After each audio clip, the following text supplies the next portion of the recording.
You're listening to The Metro on 101.9 WDET. I'm Kerry Jr. II in for Tia Graham, and we're at the Mackinac Policy Conference on Mackinac Island. Michigan schools have struggled since the pandemic. Students lag behind in reading and math skills compared to other states across the country. And these skills predict how successful they'll be once they enroll in college. Now, as we discussed earlier in the show, not every student wants to go to a traditional college, but for the ones who do, how do we prepare them? What does it really take to prepare students for college and beyond in a state where so many are falling behind? Bryan Beverly is the director of the Office of K-12 Outreach at Michigan State University. He joins the show now to discuss the challenges and opportunities for reshaping education for the next generation. Director Beverly, Bryan, welcome to the Metro. Appreciate it. Thanks for having me. Awesome. So before we get into the nitty-gritty of education, I want to understand kind of your background and why you got into education, because there's a lot of actors in education that really define the experience for students. So why personally did you want to pursue this career path? So first and foremost, my father was a principal, and so evening conversations, dinner conversations were always focused on education. I was blessed to be a teacher early in my career and a school leader.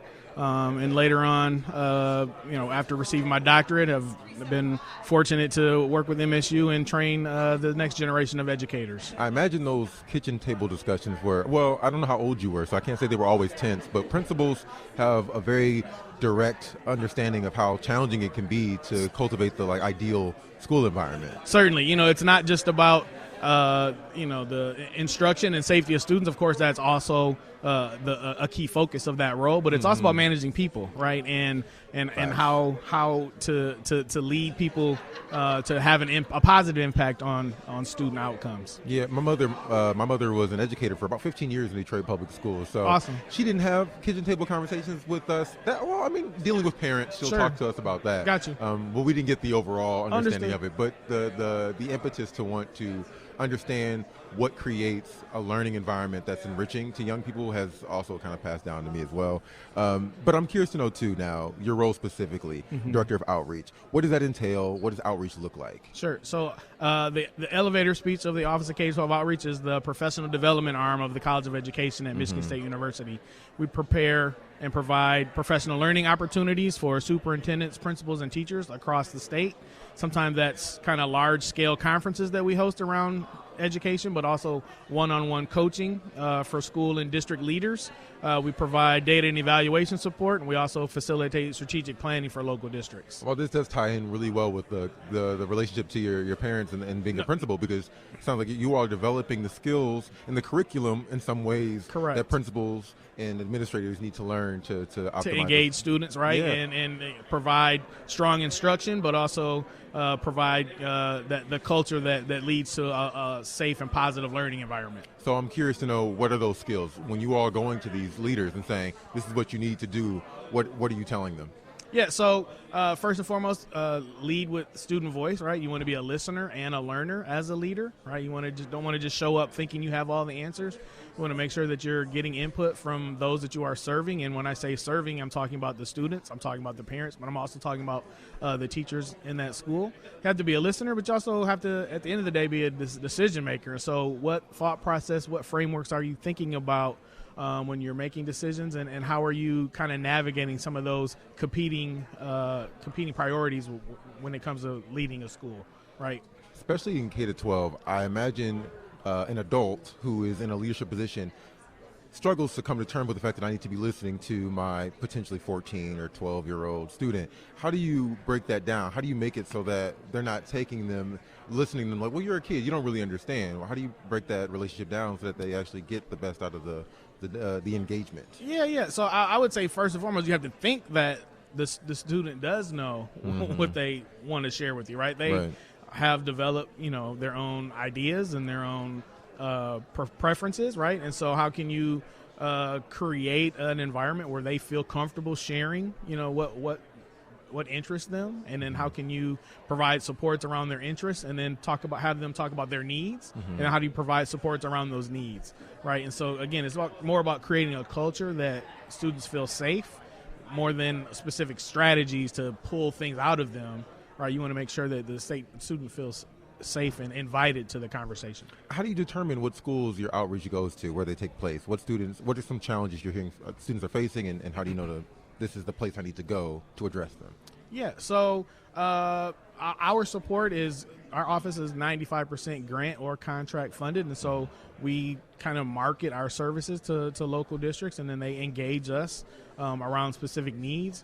When we're developing our supports, it's a co-constructive, iterative process. So it's not just MSU showing up with, hey, this is the MSU way to provide professional learning supports to educators, but more about what are your needs? Again, back to what are the needs, right? And then how can we co-construct supports with our expertise that we have at our disposal to help support the needs for those schools. Are there any particular metrics that you all are particularly like, okay, this is a metric, whether it's reading or math skills or maybe it's absenteeism or attendance? All of those, I'll say with all of those. Yeah. Graduation rates, of course, as well. We've supported a number of districts as they try to inch their way out of some financial challenges as well. And so, supporting some of the fiscal responsibility and accountability mechanisms is part of our work. So enrollment in two-year trades programs has increased recently, and many point to the cost of traditional kind of college as a driver for that. I suspect, because you work out of Michigan State University, that the end goal for some of these students is to get them to eventually enroll and graduate from a traditional four-year college. But given that kind of the dynamics have shifted on what those next steps might be, I'm wondering what your take is on that, the dialogue around whether, a traditional four-year degree is the way to go versus the trade program is the way to go, and how do you approach your coaching for the administration and principal of these schools to kind of cater to whatever these students' outcomes ought to be? Yeah, so I would go back to the student's preference, right? College isn't for everyone, right? My first time around, I wasn't that successful, went away, got some professional experiences, came back. College was for me that second time around, right? And so thinking about what are students interested in, what motivates them, how to support them in their learning styles, right, early on, and then sharing with them, exposing them to the bevy of opportunities that are out there around professional, right? So if you're thinking about someone who's maybe on the traditional college track, how do you support them in terms of taking the right courses, doing the right community engagement opportunities that will support their application and prepare them to apply for scholarships. If a student is kind of demonstrating that maybe college track isn't necessarily most appropriate for them, how are you exposing them to the plethora of career and technical education opportunities that are available so that they're also jumping off to a successful track for their life as well? Are those the only? We've been kind of talking about this as if those are kind of the only two paths, but sometimes I'm absolutely not. I mean, I think there's entrepreneurship is obviously a key factor in role in all of those too, kind of like that middle space, right, where you may not necessarily be working on developing a skilled trade, right, but you might be someone who's got some great ideas around producing products that the community could find benefit in. And so how do you support them in learning how to develop business plans and marketing schemes and understanding supply chains, right? And so that entrepreneurial kind of thread is kind of that other piece, I think. Do you feel like we're doing an appropriate job in our K-12 institutions of exposing young people to all of those options? Absolutely not. I would say I've visited schools in a number of other countries: Iceland, New Zealand, Norway, the UK. Going to Costa Rica in October to visit some schools. I will say that those schools, in a number of ways, are kicking the United States behind in two areas: creativity and then exposure to opportunities, right? Sharing, what is out there, bringing community partnerships into the school, creating more intentional kind of non-traditional tracks for students, right, in the schools, not being afraid of the quote-unquote tracking that has been kind of a feared word in the American education system for a long time. Tracking. In terms of early on you take an assessment and are you going correct tracking a student, right? And so we've been kind of afraid of that here in the U.S. I think there should be some flexibility that if a student demonstrates early enough on that they are more geared towards skilled trades, why not support them early on as possible and expose them to the opportunities that are associated with that? Similarly, with college, right, we can think about a particular student might be college bound, but are we taking that student to college campuses, so allowing them to take college courses early on so they can see this is what the reality of being in college is actually like? I see. You're listening to The Metro on 101.9 WDET. I'm Kerry Jr. II in for Tia Graham. My guest right now is Bryan Beverly. He's the director of K-12 outreach at Michigan State University, and we're currently discussing how to invest in young learners and understand the binary that lies between, the tension that lies between the skilled trades and a four-year college degree. So I'm curious to know, what are some of the non-traditional paths that the UK or some of the other countries are offering students? You were mentioning before how they're kicking our butts in that. What are some well, things kicking our butts doing? in creativity, right? Yeah. So thinking about opportunities for art, for performance, for any opportunities to be theatrical. Like I've seen really outside the box. Really outside of the I box, see. right? In terms of our traditional kind of educational model, right? Here in the U.S., we're more focused on performance and assessments and reading scores and math scores, and rightfully so. There should be some attention to that.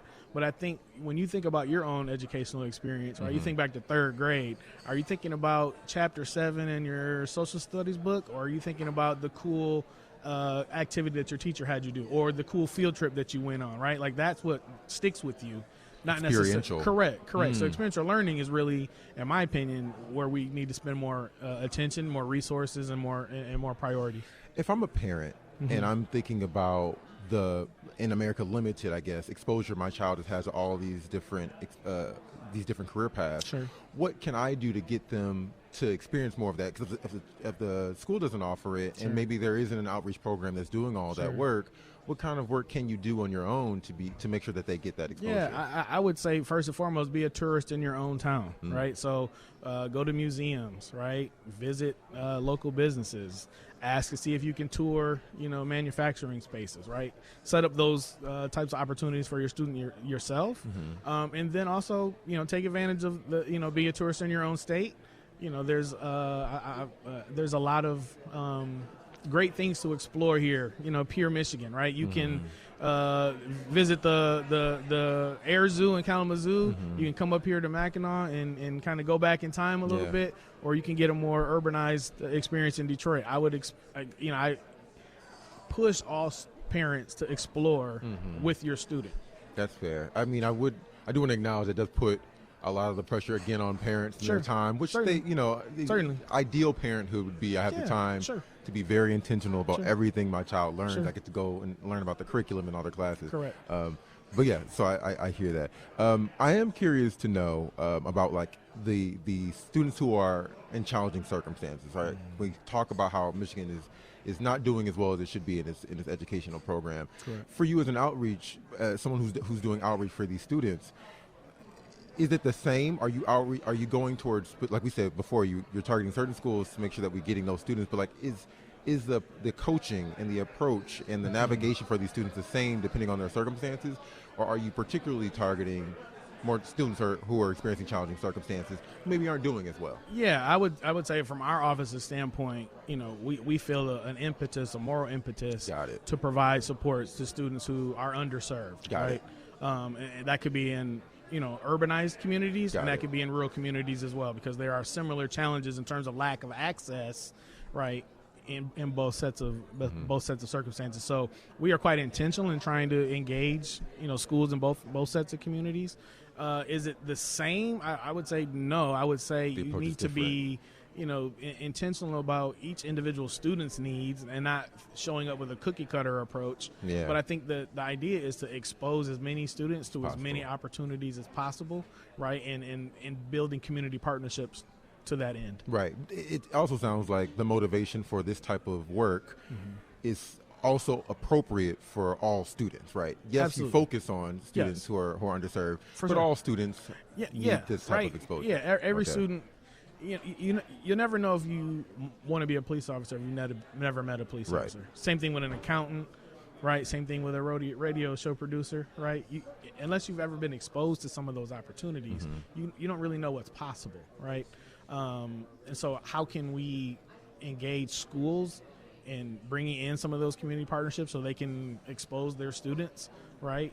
We should talk about career day. Career day is great, Right. but there should be more than just a day, right? It should be an intentional throughout the year process of engaging community partners into the school and then getting students out of the school to visit what's around them. What's the state's role in this, in investing in things that help students see the full spectrum of all the jobs that are available? Yeah, I would say, the MEDC, state of Michigan. Michigan Economic Development Corporation? Correct. Has a significant role. We talk about economic development as a key driver of not just the focus of this conference, but the future of our state, right? And so the future of our state are the students who are walking around in our schools and classrooms today, right? So there's a absolute priority for the state of Michigan to engage schools, showing them, building those community partnerships, investing, putting some resources behind it, not just talking about it, but actually putting some financial resources to support those types of opportunities. And then what do you say to folks who say they can't afford it? They can't afford either school or college, or maybe the fact that, these trade programs aren't like the options that are ideal for them in their future. What do you say to them when you're saying, hey, this is how we get you to the next step? And they're like, I'm not motivated around it, right? There's no motivation for them. Sure. The motivation piece is a challenge, right? Again, going back to my own experience, I was initially motivated the first time I went to college, right? I think some professional experiences are necessary in order for you to figure out what you don't want to do for the rest of your life, as much as it's important for you to figure out what you do want to do the rest of your life, right? So I would be in favor of some type of gap year opportunities for some students, right? Okay. You graduate high school, Yeah. you do a gap year doing community service or public service, or even an internship type of a role in some localized communities to gain some professional perspective before you think about, okay, what do I want to do for the rest of my life that isn't just sitting in a classroom trying to figure that part out, but actually doing something, being active in your own learning. Okay, I'm going to give you a very hard task here. I have to wrap up with No you. worries. In like 15 seconds or less, can you just tell me an example of a school district where you've seen some meaningful, sustainable change? Meaningful, sustainable change, I would say. In this area? Yeah, in this area, I would say, I would point to the Flint Community Schools. Okay. What are they doing? Yeah, the work that they're doing there. Again, community partnerships, their work with the Flint Center for Educational Excellence is growing in that way. Okay. And engaging community partners to engage their students. Okay, and get them the exposure they need. All right, thank you Correct. so much for your time. Thank you so much. Yeah, Bryan Beverly is the Director of K-12 Outreach at Michigan State University. Thank you for joining us on the Metro. I appreciate the time. Pleasure's all mine, sir. Thank you.